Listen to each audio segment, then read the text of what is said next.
आम अधिकारी मानक तत्परतार सहित काम करने को पड़ो ड्रंक एंड ड्राइव कथा कहतु हेलमेट न था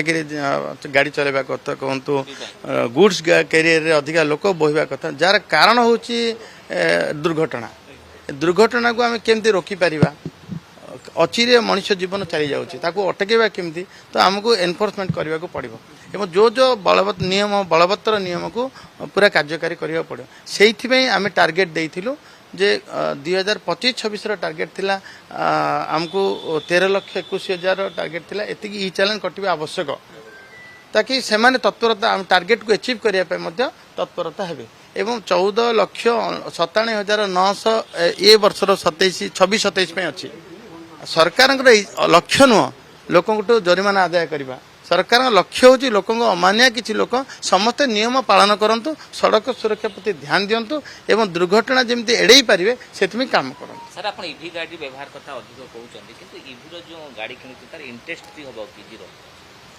नहीं ईवी गाड़ी रे एबे परमिट फीस परमिट कथा ये तो व्यवस्था नहीं आम चिंता करूँ ईवी जो कंपटीशन होची ईवी गाड़ी आनिला परे जाकू जो बस ओनर जे बस टी चलाउची तार आगे पछरे करूछंती एवं व्यवसाय तार क्षति होची ताकू आखि आगे रखी श्रृंखलित भाव करने ताकू आम परमिटर व्यवस्था करने करूँ एवं ताकू सब्सिडी ईवी सब्सिडी कथार आम दौचु ईवी सब्सिडी कथा जमती कि 1.5 लाख टंकार गाड़ी को 1.5 लाख टंकार गाड़ी को आम तार सब्सिडी जो दौलु ता सब्सिडी को आम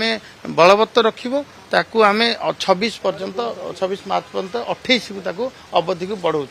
एवं ताकू 2 व्हीलर रे 3 व्हीलर रे 4 व्हीलर रे एपरिक आपण 1.5 लाख टंका लाइट व्हीकल दिखाऊँगी